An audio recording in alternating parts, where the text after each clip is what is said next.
Eu tenho o prazer de receber pesquisador agora no Giro das 11, Luiz Vieira. Agora me lembro o nome daquele grande cantor, Luiz Vieira, Exato. mas o Luiz Vieira se chama Luiz Eduardo Antunes Vieira, graduado em Física pela Universidade Federal de Santa Maria, mestre e doutor em Geofísica Espacial pelo INPE, pós-doutor pelo Instituto Nacional de Pesquisas Espaciais e pelo Max Planck Institut für Sonnensystemforschung. É isso?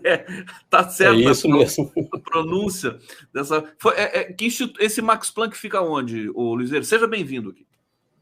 Ele fica perto de Hannover, é um instituto para pesquisas do Sistema Solar. Bom, em primeiro lugar, muito obrigado pela oportunidade para conversar contigo, Gustavo. Eu agradeço imensamente sua presença aqui. Você está fazendo um trabalho fantástico de monitoramento do Sol. É isso? Explica para a gente, porque tem um projeto aí, um projeto brasileiro, né? Mas como todas essas questões que envolvem tecnologia aeroespacial, em parceria com outros países, explica para a gente esse projeto, querido Luiz. Mencionaste ali que eu tive algum tempo no exterior, né? Quando eu retornei ao Brasil em 2013, como servidor do INPE, nós criamos uma iniciativa para criar observatórios e instrumentos para observação do Sol. Então, a gente iniciou com o desenvolvimento de um instrumento para estudar especificamente o campo magnético do Sol. A gente denominou de um demonstrador de conceito. É um instrumento bastante complicado que pode operar no solo ou no espaço, dependendo da região que você está olhando do Sol. Então, a partir do solo, é possível observar a superfície do Sol. E durante esse período todo, a gente tem desenvolvido esse trabalho, a gente desenvolveu o demonstrador de conceito, mostrou que funciona. E, por volta de 2018, a gente passou a trabalhar na iniciativa de uma missão espacial que a gente denominou Galileu, em homenagem, é claro, ao famoso Galileu Galilei, primeiro cientista a claramente identificar características diferentes na superfície do Sol. Ele contribuiu em várias áreas, né? E praticamente o pai da nossa ciência moderna por estabelecer isso de maneira sistemática. Então, esse é o nosso objetivo, entender como que o Sol funciona, ou contribuir para que a gente entenda como espécie, como o Sol funciona. E nós temos um especial interesse, que é exatamente o tema do meu pós-doutorado na Alemanha, que tu mencionaste, que é entender como que a variabilidade do Sol afeta o clima, especificamente a quantidade de radiação no topo da nossa atmosfera. Porque é como se diz, a medida base para entender como que o nosso clima está mudando, você tem que ter uma base para comparar isso. E realmente entender se existe ou não variação da atividade solar e da quantidade de radiação que está chegando no topo da nossa atmosfera é básico para compreender qualquer sistema climático, né? Então, essa é a nossa ideia. Perfeitamente. Não, quer dizer, é só um aperitivo de tudo que vocês têm desenvolvido. A gente está com imagens aqui espetaculares de explosões solares. É esse tipo de evento que vocês investigam, Luiz Vieira, nessa dimensão, observação das explosões solares? Só vou fazer um comentário, Gustavo. Por favor. Que essas imagens que você está mostrando agora, elas são realizadas por uma sonda da NASA. Existem várias sondas da NASA, da Agência Espacial japonesa, europeia, russa. E essas imagens especificamente, elas são no ultravioleta. E o ultravioleta, ele é absorvido pela nossa atmosfera. Então, esse tipo de imagem só é possível realizar no espaço. Então, se você olha do Sol, você não enxerga nada disso. Claro. O Sol só se revela para a gente quando a gente vai para o espaço e consegue ver essa quantidade de dinâmica, de eventos diferentes. Para você ter uma ideia, comparado com essa imagem, a Terra é uma fração de alguns pixels dessa imagem, para teres uma ideia da dimensão do evento. A gente não fala isso no dia a dia, mas a Terra está dentro da atmosfera do Sol, a Terra e todos os outros planetas, né? Então é claro que o que acontece no Sol influencia o nosso ambiente, quer seja de maneira mais imediata, com fenômenos explosivos, como está mostrando ali, e esses fenômenos afetam toda a nossa tecnologia. Essa massa que é expelida pelo Sol viaja pelo meio interplanetário, interage com uma espécie de bolha que se forma ao redor do nosso planeta, que a gente chama de magnetosfera, e isso afeta desde satélites, atividade humana no espaço, mas também eventos no solo. Por exemplo, ocorreu casos de blackouts no Canadá, Estados Unidos, gerados por um desses eventos. E isso a gente chama de clima espacial. E o INPE é responsável pelo Programa de Clima Espacial Brasileiro, junto com outras organizações das Forças Armadas, da aeronáutica especificamente, né? Olha quanta coisa interessante que a gente vai descobrir. Inclusive, esse programa, deixa eu só ler aqui um breve texto. O Luiz Eduardo Antunes Vieira é o proponente principal investigador da missão Telescópio Espacial Solar Galileu, o GSST, né, Galileu Solar Space Telescope Mission. A missão GSST é um projeto na fronteira do conhecimento para prover medidas precisas do campo magnético na fotosfera e camadas superiores da atmosfera solar. O projeto faz parte do esforço internacional para a compreensão da evolução da heliosfera, que é o ambiente espacial governado pelo Sol, onde a Terra e os planetas do sistema solar se encontram. Eu queria saber o seguinte, tecnicamente, com que imagens que vocês trabalham? Vocês têm acesso a essas imagens, por exemplo, que a NASA capta do espaço? Recentemente eu vi que estava sendo enviado em direção ao Sol um telescópio ultra, né, moderno, tecnológico, e que ele ia chegar o mais perto possível do Sol, que existe um limite ali para essa aproximação, para o satélite não derreter e tudo mais. Explica para a gente com quais imagens se tem essa parceria internacional e se o Brasil capta também essas imagens do solo. Como é que é isso, professor? Então, o que acontece é o seguinte, todas essas missões que captam imagens do solo, elas são o fruto de uma cooperação internacional, algumas delas entre a NASA e a ESA, a Agência Espacial Europeia, por exemplo, algumas com a Agência Espacial Japonesa, e assim por diante. Então, nós, como pesquisadores, nós temos acesso a essas imagens, também através do programa do Clima Espacial do INPE. O que acontece é que essas missões, elas são complementares. O que significa? Elas trazem informação de regiões diferentes do Sol. Estamos trabalhando justamente na missão, colocar um instrumento que ainda não existe no espaço, que é para medir o campo magnético nessas regiões que você está mostrando agora. O que se faz agora com essas imagens é você pode medir a temperatura, você pode medir a densidade, mas você não está medindo o campo magnético. E o campo magnético é o que coordena toda essa atividade. O campo magnético, você está vendo, na verdade, dezenas, milhares de ímãs, vamos dizer assim, de uma maneira mais simples. Então, você vê esses arcos que estão se formando agora nessa imagem que você está mostrando, e esses arcos estão relacionados com o campo magnético do Sol. Então, o grande passo adiante é medir não só o campo magnético na superfície, mas também medir o campo magnético, né, nas camadas externas. Isso tem grandes desafios, porque à medida que você vai subindo em altura a partir da superfície do Sol, a densidade vai diminuindo bastante. Então, você precisa de instrumentos cada vez mais sensíveis para detectar essa variação. Existem observatórios no solo que são capazes de medir em diferentes cores, vamos dizer assim. Tem limitações muito grandes para você ter observatórios no solo, porque você tem toda a atmosfera terrestre no meio do caminho. Então, quando você realiza qualquer observação a partir no solo, você tem que tratar essas imagens ou desenvolver diferentes tecnologias para evitar essa oscilação. O que é essa oscilação que eu estou falando? É você pegar a câmera que você está usando agora, ou um celular, e tentar bater uma fotografia chacoalhando ela. A atmosfera tem exatamente esse mesmo efeito do movimento da câmera. Você não consegue focar corretamente. Então, ir para o espaço, uma das facilidades é que você não tem mais a atmosfera.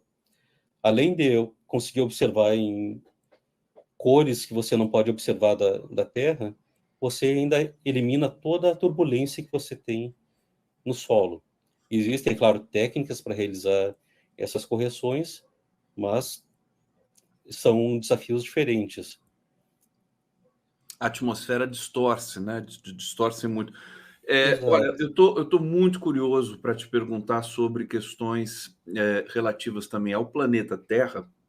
Antes disso, trazer aqui o comentário do público que está super feliz, agradecendo aqui por trazer um tema não habitual da nossa jornada aqui do Giro das 11, mas esse é um tema político também, porque, inclusive, o professor vai dizer para a gente aqui, né? Nesse projeto também existe um desdobramento que combate o negacionismo, né, Luiz Vieira? Você vai falar daqui a pouco para a gente aqui.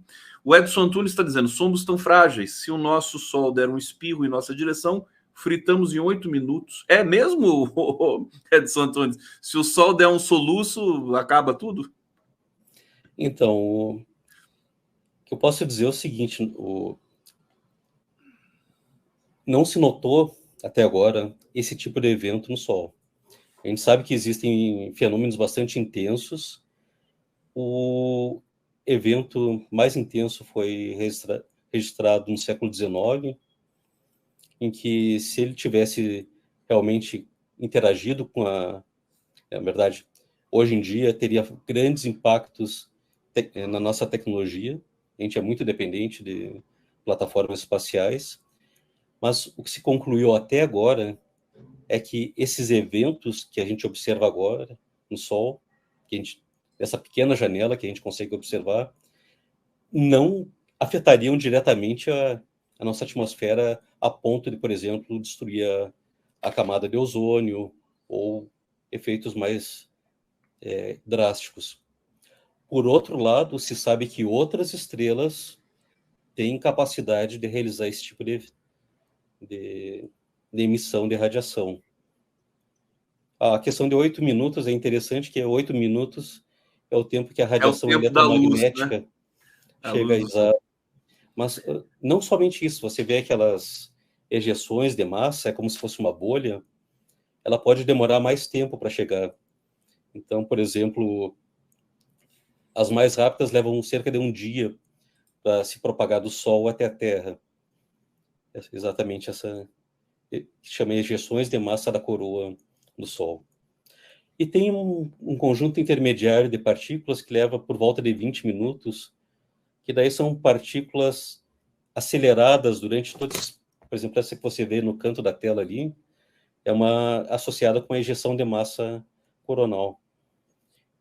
Então, isso tudo ocorre por uma instabilidade exatamente do campo magnético do Sol. Feito pelo Sol, também fiquei curioso para ver isso aqui. Lucinéia Maria Dona, muitos cientistas ligados à espiritualidade estão dizendo que a 4D, dimensão onde estamos, até 2025 será varrida por um flash solar. Tá aqui, tá lido. Isso aqui já é um pouco da questão mística, né? Ligados à espiritualidade. Obrigado pelo comentário. Deise Ribeiro, é lindo esse conhecimento do espaço. Robson Rose, faça um corte dessa participação, Conde. Diego Moura Vermelho, sou apaixonado por astronomia, que surpresa boa. Pessoal, muito feliz aqui de ver o Luiz Vieira aqui conosco. Suzana Guerra Albornoz, muito interessante esse Giro das 11, obrigada. Caro Gustavo, Salma Vilaverde, importância dessa live, aula, gratidão. E o Diego Moura pergunta: professor, é verdade que a corona do Sol é mais quente que sua superfície? Então, esse é um ponto importante. É uma das questões em aberto, porque realmente é mais quente que a superfície, a coroa solar, mas não se sabe exatamente o porquê. Existem algumas hipóteses de como que isso acontece. Algumas estão relacionadas com pequenas explosões, outras com movimentos ondulatórios, justamente nas regiões próximas à superfície, que se propagam até a coroa. Então, ainda é um tema de debate. E várias dessas missões espaciais são muitas missões de vários países diferentes, vários consórcios diferentes, para tentar justamente entender como que o Sol funciona. Não sei se tu acompanhaste, cerca de 2 semanas atrás, a Índia lançou a primeira missão espacial solar, a Aditya-1. E se você, para os colegas que a gente acompanhou o lançamento, tudo, foi praticamente uma final de Copa do Mundo na Índia, pela vitória que foi eles conseguirem levar adiante essa missão. Por que foi tão especial? Porque justamente é bastante complicado você desenvolver a instrumentação, desenvolver a plataforma espacial. A Índia tem uma coisa que nós não temos, que é a capacidade de realizar o lançamento. Inclusive, Agora, nós temos o melhor ponto de lançamento do mundo, né? Que é Alcântara. Então, mas é o melhor ponto para um determinado tipo de órbita. Ah, é? Não é como que é para todas as condições possíveis, não é? É para uma órbita específica que é realmente a melhor condição. Uhum. E a Índia realmente conseguiu uma proeza muito grande, que esse satélite, o Aditya-1, ele vai ser colocado no meio, numa posição estratégica onde existe o balanço da gravidade entre o Sol e a Terra. E ele vai ficar orbitando essa região de uma maneira semi-estável. Ele não vai orbitar o Sol, ele vai orbitar uma região... Ele vai orbitar o Sol junto com a Terra. Junto com a Terra, perfeito. Baseado no balanço da gravidade. É uma solução muito bonita, cientificamente falando, assim. Os indianos estão dando show, né? O pouso que eles fizeram na Lua também foi uma coisa espetacular. Exato, foi 2 semanas antes do lançamento, né? Uhum. Da missão solar. Então, realmente são desafios muito Você é grandes. apaixonado pelo Sol, Luiz, desde pequeno? Como é que é a sua relação com o Sol? Conta pra gente. Na verdade, eu sou mais apaixonado pela física. Pela física. O Sol é um imenso laboratório, né? Porque você realmente é a única estrela que a gente consegue enxergar em detalhes. Toda aquela dinâmica que a gente está vendo ali no Sol está relacionado com o quarto estado da matéria, vamos dizer assim, que se chama plasma. Então você tem o sólido, o líquido, o gasoso, e se você fornece mais energia para o gás, você acaba separando íons positivos e os elétrons, e você tem esse outro estado da matéria que é o plasma. E o Sol, na verdade, o meio interplanetário, a região próxima à Terra, constitui um imenso laboratório para estudar esses fenômenos, né? Então, e são fenômenos universais, porque o que acontece no Sol ou no espaço próximo à Terra acontece em todo o universo. Então, estudar isso significa realmente entender como que a natureza está funcionando, né? Não só aqui, mas em todo o universo. Deixa eu entrar, por favor. Não, pode ir. Quer completar? Não, só ia completar que tu imagina que para você entender como que a possibilidade de existência de vida em outros planetas, em estrelas parecidas com o Sol, elas tá sujeita às mesmas condições que a gente tem aqui. Então, todos esses fenômenos, explosões, transferência de energia acontecem nessas outras regiões. E entender isso também ajuda a entender o quanto possível é ter vida em outras estrelas, próximas a outras estrelas. Eu me lembro de um comentário de um colega seu, físico também, celebrado no mundo todo, que é o Marcelo Gleiser, né? Marcelo Gleiser. Ele dizia que a singularidade da vida, né? Porque o Sol e a Terra, eles estão numa distância tão específica para que isso aconteça. A inclinação da Terra também é um dado muito importante para gerar, por exemplo, essas 4 estações que a gente tem em algumas localidades do planeta. Quer dizer, tudo é tão singular, que, na visão dele, eu me lembro, seria realmente é um fato assim que pode ser único. Ele dizia isso, né? A vida na Terra. Assim, um pouco que relativizando a possibilidade gigantesca, evidente, conhecendo um pouco que a gente conhece do universo, de ter vida em outros lugares. As pessoas estão, os cientistas estão encontrando muitas coisas ultimamente, né? Eu vejo que eles encontraram água na Lua, água em Marte, né? Daqui a pouco vai vir alguma coisa nova, que um micro-organismo, alguma coisa, né, professor? Então, eu acho que o Marcelo estava enfatizando é justamente a importância da gente garantir a nossa sobrevivência, porque é realmente uma condição única, né? Então, a gente arriscar a nossa sobrevivência da nossa espécie, que até agora é o que a gente sabe, consegue ter a possibilidade de entender, pelo menos parcialmente, a evolução do nosso universo, realmente a gente deve preservar isso, né? Da melhor maneira possível. E é claro que é muito difícil a gente detectar a vida em outros sistemas fora do sistema solar, mas eventualmente, realmente, o conjunto de informações vai se acumulando, né? Hoje a gente tem várias missões, daí com outro objetivo, que é o de estudar exoplanetas. Primeiro teve todo o desafio para encontrar esses exoplanetas. Agora a gente encontrou esses exoplanetas, tem milhares deles detectados.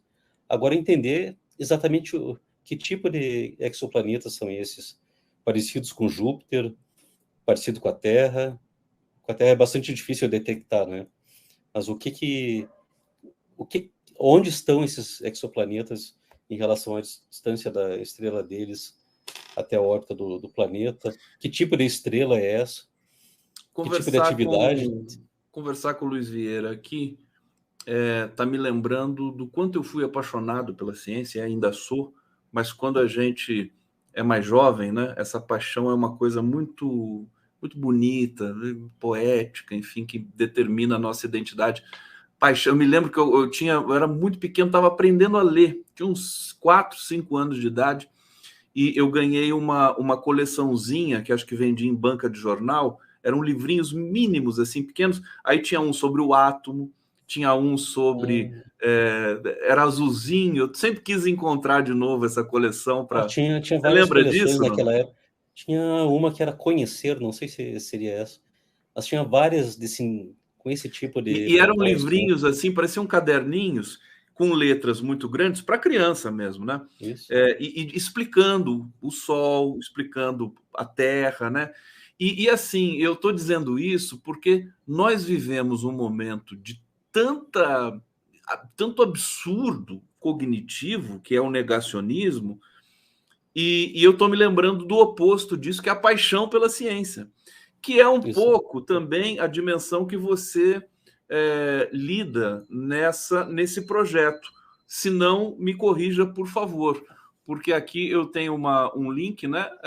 Tá aqui a missão telescópica, a missão Telescópio Solar Espacial Galileu e a batalha contra o negacionismo, uma matéria bonita aqui do sindicato, acho que do Sindicato dos Trabalhadores Aeroespaciais, deixa eu ver, Sindicato Nacional dos Isso. Servidores Públicos Federais na área de Ciência e Tecnologia do setor aeroespacial. Fala um pouquinho dessa dimensão e de como que a gente pode combater esse negacionismo para a terra plana, né? Quer dizer, essa altura do campeonato, né?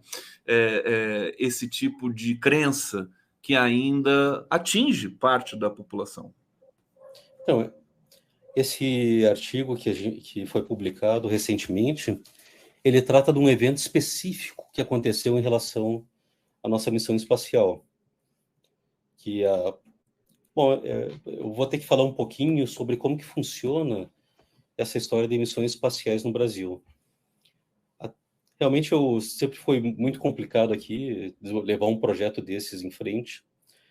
Cerca de 1 ano e meio, 2 anos, a EB criou um procedimento para fazer de maneira sistemática a seleção das missões espaciais que vão ser financiadas, que vão em frente. E esse procedimento se chama PROSAME.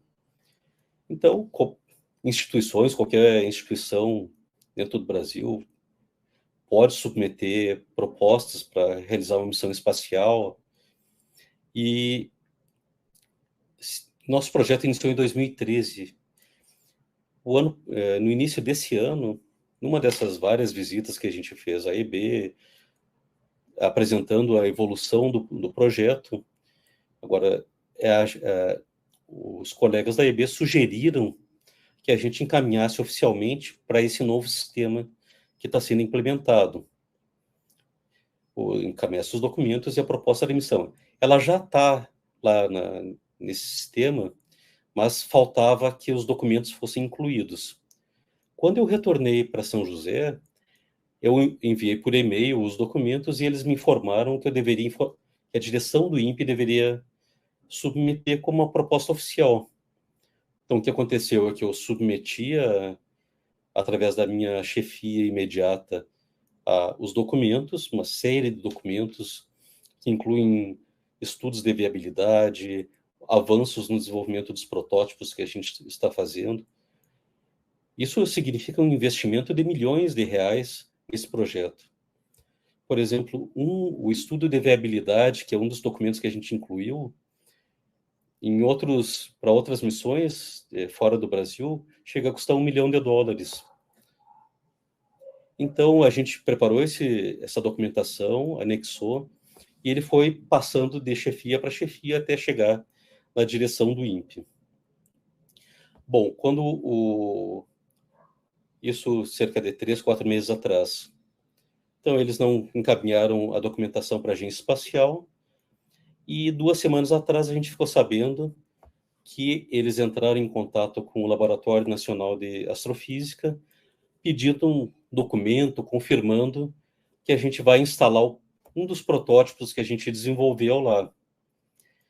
E os colegas do LNA, esse Laboratório Nacional de Astrofísica, também ligado ao MCTI, enviaram o documento confirmando que eles estão trabalhando na instalação de mais um prédio para instalar o nosso protótipo e levar em frente. Para nossa surpresa, quinta-feira passada, o diretor encaminhou para a Agência Espacial Brasileira, para o presidente da Agência Espacial Brasileira, um documento dizendo que a Agência Espacial Brasileira não deveria considerar a nossa missão até que ele fosse instalado no observatório, que esse protótipo, que é só um dos instrumentos dos tantos que devem fazer parte da missão, né, fosse instalado lá e operasse por 2 anos.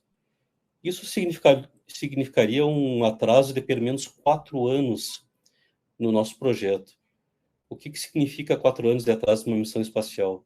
Significa que você não tem financiamento para levar em frente o desenvolvimento, significa que você não pode estabelecer cooperações internacionais, que é um ponto, como eu falei, essencial para levar qualquer uma dessas missões solares em frente. E, na prática, ele acabou com o nosso projeto de uma maneira ardilosa, vamos dizer assim. Isso foi o que aconteceu. Ele acabou sem me dizer que estava acabando com a nossa missão, ele acabou com ela. Isso há quanto tempo? Desculpa só te perguntar. Isso aconteceu quinta-feira passada. Quinta-feira passada.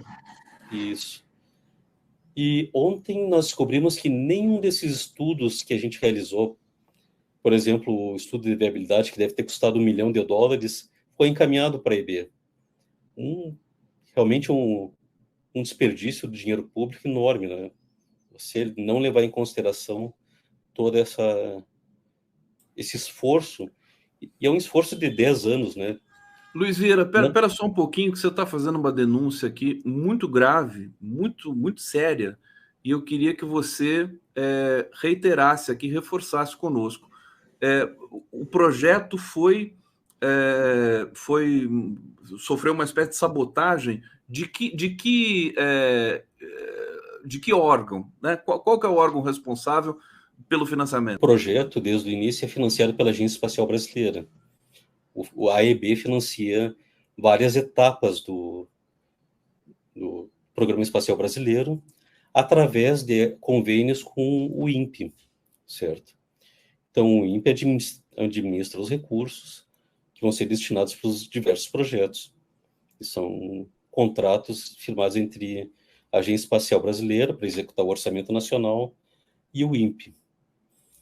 Então, existem diferentes níveis de financiamento dos projetos, desde projetos puramente científicos, teóricos, até financiamento de instrumentação. Por exemplo, o satélite Amazônia 1 foi financiado por um desses contratos com a Agência Espacial Brasileira. O CIBERS, o satélite em cooperação com a China, do nosso lado, foi financiada também através desse tipo de convênio com a Agência Espacial, né? Então, o nosso projeto também utilizou e utiliza recursos provenientes dessa fonte de recursos. Você gostaria de mandar um recado, quer dizer, para alguém que esteja nos assistindo, Ministério de Ciência e Tecnologia, alguma entidade para reverter esse processo? Você já está vendo isso também, de como reverter? E uma pergunta também que eu quero encaixar nisso tudo, que é o seguinte: a gente passou por um período absolutamente absurdo de negligência com a ciência. Mudança de governo, teoricamente, muda-se esse parâmetro da negligência. Isso já mudou? Você já sentiu? Como as coisas estão transcorrendo aí no curso do seu trabalho? Então, essa é uma conversa longa, Gustavo, porque tudo iniciou, deve ter acompanhado, é claro, o que aconteceu quando o governo anterior acusou o INPE de estar sabotando os dados, né, de monitoramento ambiental, especificamente monitoramento da cobertura vegetal nos diversos biomas do Brasil, né? Então teve toda aquela disputa com a direção na época, quando o Ricardo Galvão estava à frente do Instituto, que acabou levando à demissão do Ricardo Galvão. Logo a seguir, o ministro da Ciência e Tecnologia instalou o Darton como diretor do INPE. Quando o Darton entrou no INPE, ele promoveu uma reestruturação da instituição, certo? E esse é um dos pontos chaves do que está acontecendo agora, porque essa reestruturação afetou todas as áreas do INPE. Algumas áreas foram extintas, como a antiga Coordenação de Ciências Espaciais e Atmosféricas, que na época eu era ligado. Ela foi aglutinada em uma coordenação junto com a engenharia, sem nenhuma justificativa técnica para isso, certo? Outras coordenações foram aglutinadas também, e isso é um sistema que vai acumulando ao longo do tempo, em termos de problemas. Então, basicamente, o que acontece hoje em dia... Bom, depois teve o processo de seleção do novo diretor, certo? Daí o atual diretor foi o selecionado e continua o trabalho. Bom, eu esperava que ao final do mandato anterior ocorresse uma alteração no processo, mas isso não aconteceu. Então, o mesmo diretor do governo anterior, assim como no Banco Central, continua atuando dentro do INPE. E isso deve estar acontecendo em várias outras instituições. Eu realmente mas diferente do Banco Central, isso pode ser... Ele não é um cargo como o Banco Central que o governo não possa mexer, né? Quer dizer... Não, ele pode mexer, tanto que o Galvão Pode foi mexer, removido. claro. Mas existe um acordo de cavalheiros em cumprir um mandato da direção. Mas o que você está dizendo aqui, querido Luiz Vieira, eu quero dizer o seguinte: é muito grave. Deixa eu só trazer aqui a resposta do público, que, por um lado, está encantado com a ciência. Aliás, eu estou surpreso, estou orgulhoso do público aqui, qualidade, a gente já sabe disso, né? Do coletivo aqui no 247, na TVT. Todo mundo se interessando muito, agradecendo muito a sua visita aqui para a gente, meu querido Luiz Vieira. Rosalino, espetacular e assustador. Maria Noemi, sou do dia, amo o sol, sua luminosidade, tão belo amanhecer como o sol, como o pôr do sol. Poderemos um dia entender em que esse que nos aquece e traz a vida ao nosso planeta. Elizabeth Garzuri, viva a ciência, parabéns por essa aula magna do professor Luiz Vieira. César Souza, obrigado 247 por nos oportunizar de ver e ouvir cientistas. Heloísa Beraldi, que belezura ouvir gente bacana como Luiz Vieira explicando para gente bacana como o Conde essa maravilhosidade solar. Obrigado, Heloísa. Valéria Malinowski, a ciência maravilhosa. Olha quem está aqui, Pedro Antônio Cândido. Bela live com Luiz Vieira do nosso INPE. Esses estudos são importantes para desenvolver sistemas e subsistemas da nossa engenharia espacial. Parabéns. Akatani, como foi possível existir um astronauta picareta e oportunista no ambiente científico do Brasil? Tem mais essa ainda, né? O Brasil é singular por tantas coisas e a gente teve essa... quase um negacionista, né, que foi para o espaço. Elizabeth Garzuri, viva a ciência, parabéns por essa aula magna, aqui repetindo essa mensagem. Edson Antunes, sistema solar leva quanto tempo para dar uma volta em torno do núcleo da galáxia? E nessa trajetória a gente pode enfrentar uma zona de turbulência com meteoros? Olha, não vai dar tempo de responder essa pergunta, porque a gente já está chegando no finalzinho. Fernando Bai, mas eu prometo que vou trazer de novo o Luiz Vieira aqui para a gente. Viu? Não há variação significativa da irradiância solar na TOA, ou temos uma hipersensibilidade climática. Não trate posições diferentes como negacionismo. Não, o Fernando Bai é alguém que sempre tem uma posição crítica aqui. Também não vai dar tempo da gente tratar isso, meu querido Fernando Bai, porque nosso tempo estourou. Maria de Lourdes Ogliari, Lula precisa ficar sabendo disso, é o que a gente sempre preconiza aqui também no nosso trabalho. Eu acho que toda essa questão que é apaixonante da ciência, agora, nesse final do papo contigo, trouxe essa questão terrível, que é a política das políticas de financiamento no Brasil. Agora, o que resta para a gente, meu querido Luiz? O teu projeto está comprometido? Em que pé está essa questão do Galileu para a gente? Para a gente terminar. Com o documento que foi enviado para a Agência Espacial, eu diria que tecnicamente nosso projeto acabou.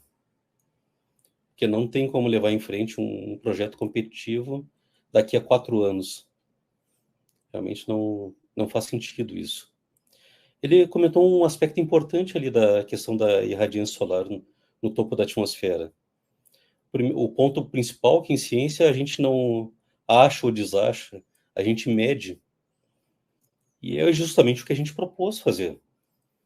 Existem várias iniciativas internacionais para medir a irradiância no topo da atmosfera, tanto a espectral quanto a quantidade total de radiação que está chegando no nosso planeta, que é o que realmente mantém toda a nossa atmosfera e oceano se movimentando, né? Só que você tem que medir isso.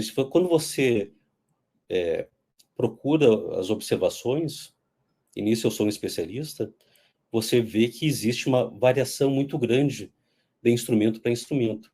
E isso só pode ser feito no topo da atmosfera, ou seja, fora da nossa atmosfera, em uma plataforma espacial.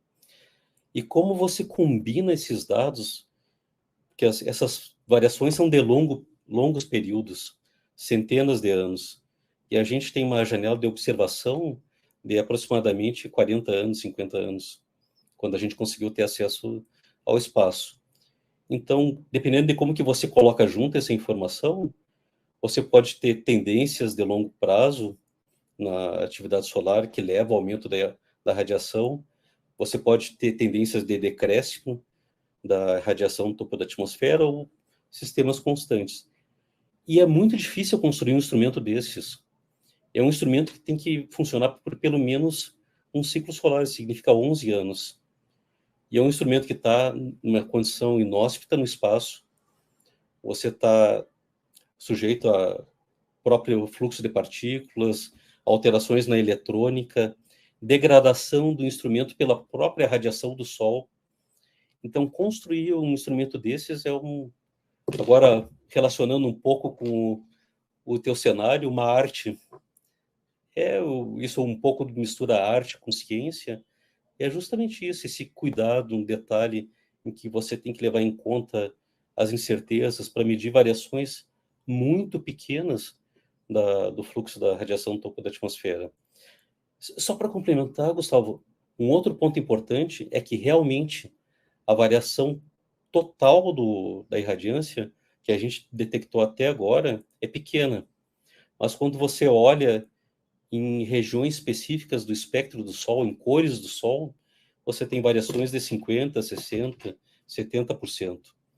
Por exemplo, em regiões como na estratosfera, onde tem a camada de ozônio, você tem uma grande variação ao longo do ciclo solar. Então, realmente medir, quantificar isso é que é ciência. E depois, é claro, como que isso entra nos diversos modelos é muito importante, né? Então, existem vários aspectos diferentes de por que se deve fazer isso. Olha, eu quero dizer para o Luiz Vieira, primeiro te agradecer imensamente pela sua presença aqui, por essa aula, por essa, enfim, por demonstrar também esse compromisso com a ciência brasileira. Dizer que nós vamos pautar essa questão do financiamento a partir de agora. Vamos denunciar isso aqui, porque o Brasil precisa muito de uma ciência robusta, inclusive porque tem gente muito talentosa nesse campo, como o nosso querido Luiz Vieira.